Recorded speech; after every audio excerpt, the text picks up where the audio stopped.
about now? Yes, I can hear you now. I can see you cool. and I can hear you. Okay, cool. All right, So perfect. I'm Anjana and I'm Michael. Great. It's so nice to meet you. Thank you for nice to meet you too. Nice to meet you too. Yeah, thanks for doing this with us. Yeah. Pleasure. So Mr. Morris told us that you graduated from NA and went to Duke and Georgetown, and then now you run a college consulting kind of Firm. college admissions business. Yes, I do. So how did you get into doing this? So it's kind of funny. I actually started right out of high school. My family and I had no idea what the college application process involved, and it was really important that we got as much financial aid as possible to make school affordable. So we actually found this consultant who did then what I do now, just to help us find out, like, where do we look for scholarships? What kind of schools give more financial aid than others? And so when we started working with her, I would send her my essays and she would send them back and say, actually, you don't need my help, I need yours. So she hired me.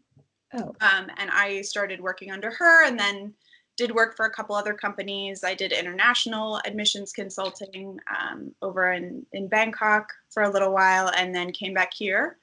And while I was in grad school, figured I would just start my own firm because it would let me keep doing this. It's really rewarding work, like helping people figure out how to get into college and in such a crazy, stressful time. Yeah. So is this your full-time job, or do you do other stuff on the side? This is my full-time job. So I am a graduate student, which is itself like a full-time job. I'm in a master's program still at Georgetown. So it's, I guess I technically work part-time, but it is my full-time gig. So everyone really wants to know about college and admissions because we're all stressed about that right now. I bet. So since you started your business, how do you think college admissions have changed? Like, is it different now than it is 15, 10, even 5 years ago?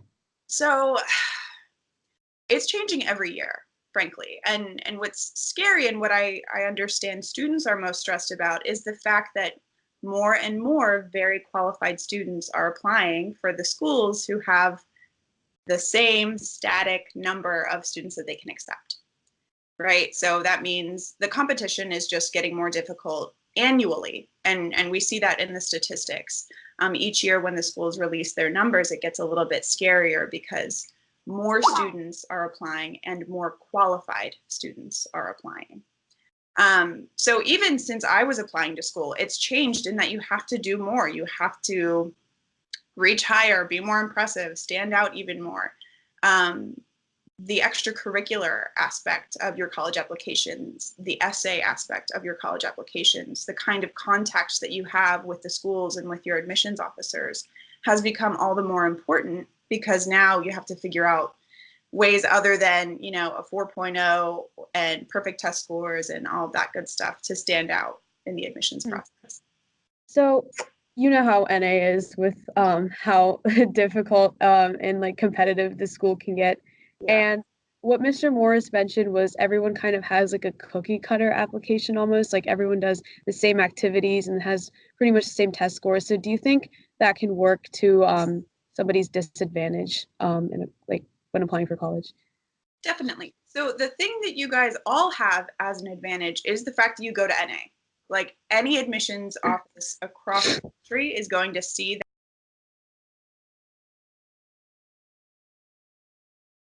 competitive that environment is. And schools generally really like NA because they know that you come in really well prepared.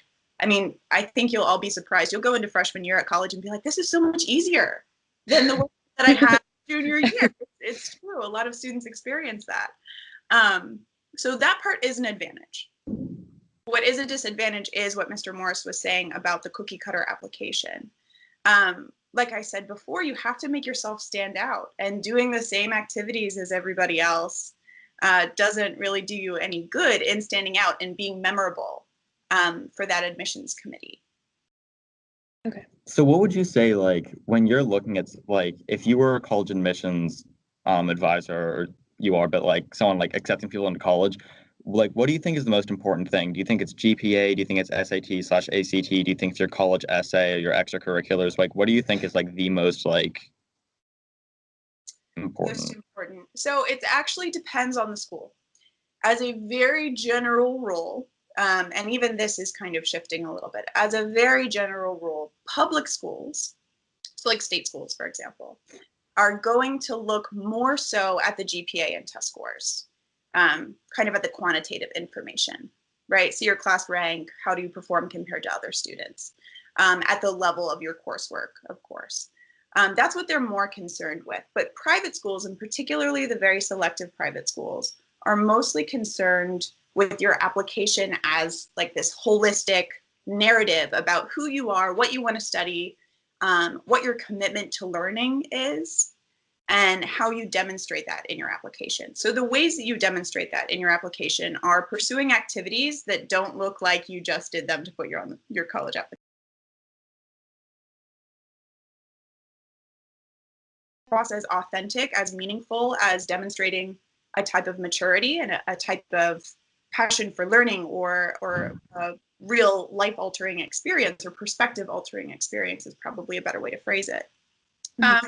So for any given student, everything is important, but it's about being intentional about what everything includes, right? So if you have a million activities, that may be impressive, but if all of those activities seem like you don't really care about them, or they don't connect, they don't have a kind of central theme or narrative that makes sense from them, then I, as an admissions officer, would be very suspicious of that student.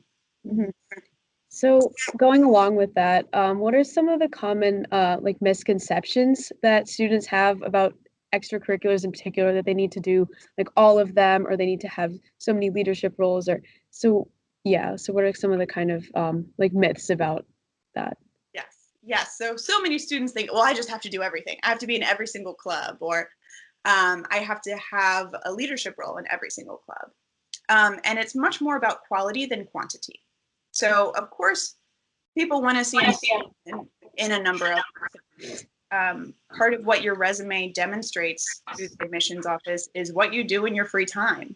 Are you trying to help the community? Are you engaging in intellectual activities? Are you trying to develop as a person? So when you choose your extracurricular activities, they should be meaningful to you, and they should demonstrate personal qualities that you want a school to see that you have. So whether that's joining a club that has to do with what you want to study later on, that shows that you're going outside of the classroom to learn about that.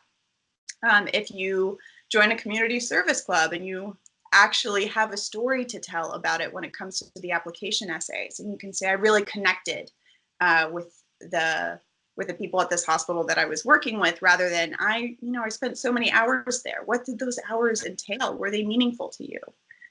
So thinking about each of your experiences on your resume as a way to demonstrate a quality, and not just a quality of, look, I can do so many activities, but like something that is valuable about you as a person that they would want on campus. Yeah. Okay. So also like looking at like moving more like towards like the colleges themselves. So there's like your state schools. So there's like Penn State, for example, and then like you kind of get into your Dukes and then like the Georgetowns and the Harvards. So like once you get out of college, like how much is the name of like your school? Like, is there a big jump between like a Penn State and like a George Washington University, or does it not really matter like the name of the school? That is another common misconception. So many students, and a lot of it comes from parental pressure. So many students, Yeah. Yeah. right, think if we don't get into a top 10 school, like your life is over, right? And that is Yeah. not, it is just not the case. It's about what's the best fit for you, because it doesn't matter where you go so much as it matters how you do there, right? So let's say you get into a top school, but it's not a good fit for you. Like the type of people there aren't who you vibe with. The classes are too hard, or the curriculum is too stringent, and so you can't actually take the variety of courses you want. Anything like that could happen. And the consequence of that is you end up not happy where you are, and maybe you want to transfer, or maybe you don't build a really strong network while you're there. And network is everything once you graduate. Like, it doesn't matter so much what name of what school is on your resume. It's more so, who working at some particular place likes you and thought, oh, I had a great time at school with this person. They were super nice. We had so much in common.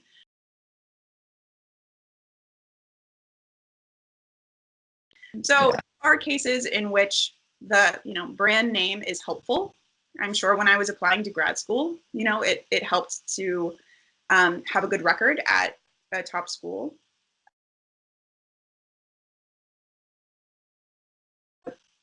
Depending on the type of graduate work that you want to do, that may be something that's important to you.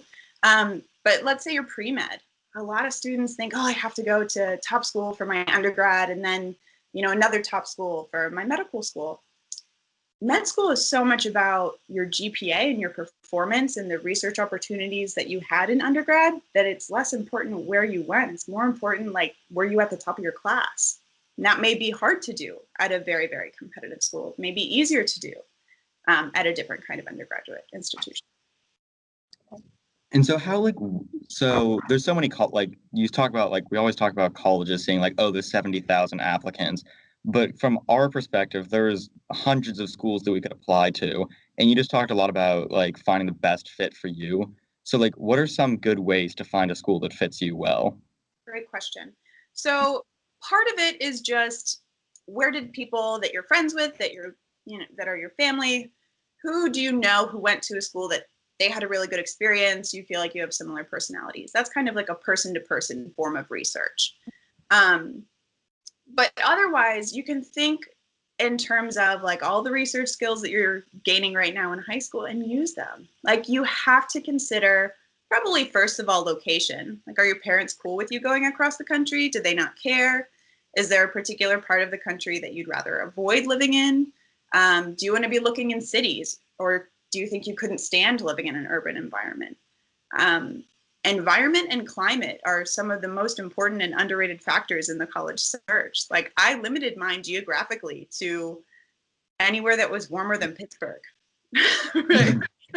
Yeah. So that was the main factor when I chose Duke, was it was an excellent fit for the kinds of things that I wanted. So academically, I knew I wanted to be pushed by people who were smarter than me. I wanted to be in an environment where I could have really strong academics and also go to basketball games. That was super important to me.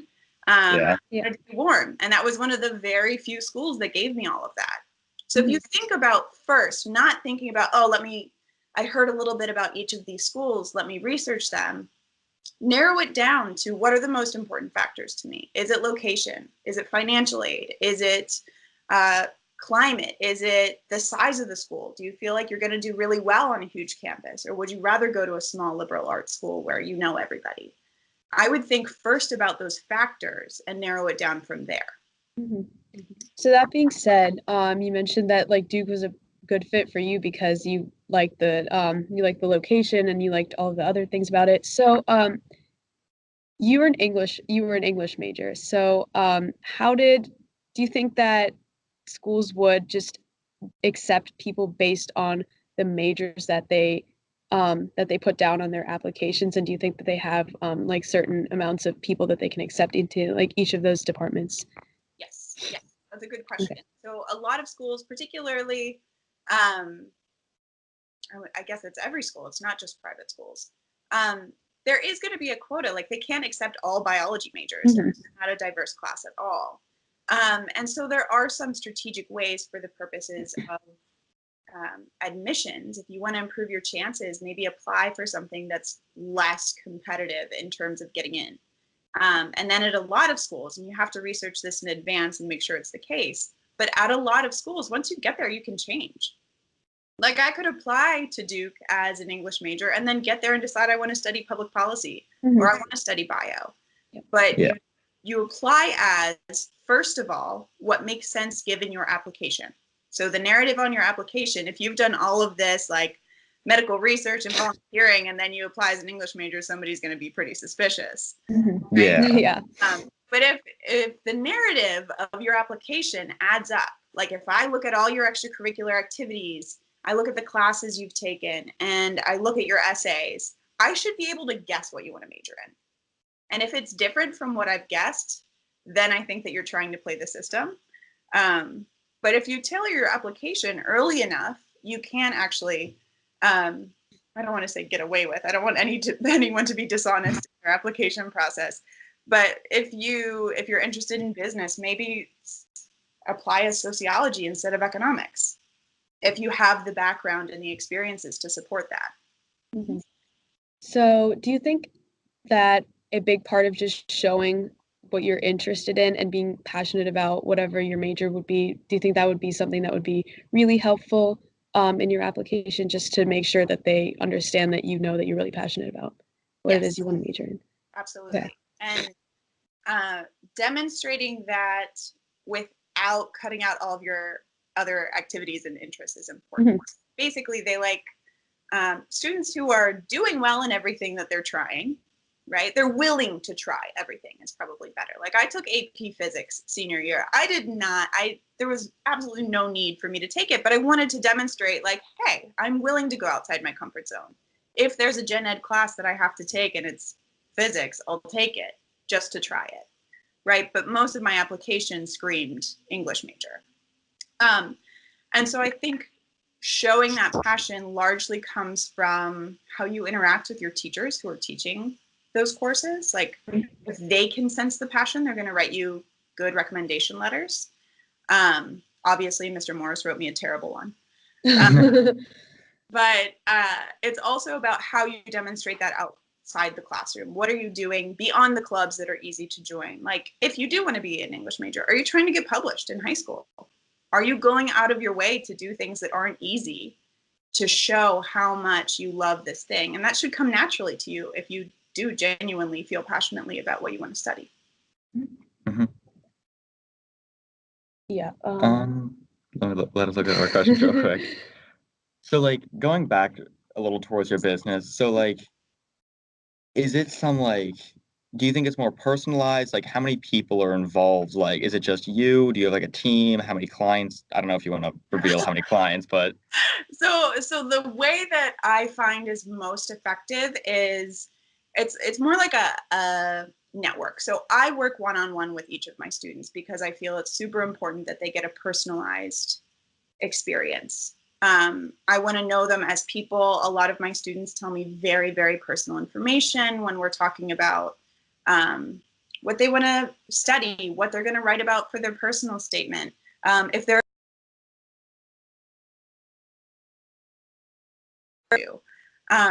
and so it's very important to me that we develop a relationship as kind of friends and confidants, as well as counselor / consultant and student. In a lot of cases, I also tutor my students to help them out with particular subjects. And so it can also be kind of a teacher-student relationship. But if there's something outside my expertise, like let's say a student is really interested in, I don't know, AI. Like that's something I don't have a ton of experience in. I would connect them with someone who does. So I would still be their counselor, but I would get one of my friends who is in the industry, who is doing that kind of research and that kind of work, and set them up with kind of like a mentor in that way. Mm-hmm. Mm-hmm. So when you work with these students, what are some of the most common mistakes you see on maybe like their applications, like, or their essays? Yeah, so a lot of students write either very cliche essays, mm-hmm. like I didn't make the team my freshman year, but then I made it my sophomore year. Like stories that have been told over and over again, and so they lose their meaning.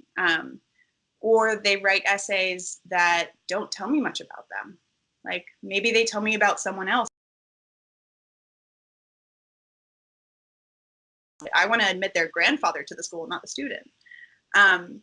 So usually students have trouble articulating things about themselves because the personal statement and the majority of college essays requires a different kind of writing than you've done up until now.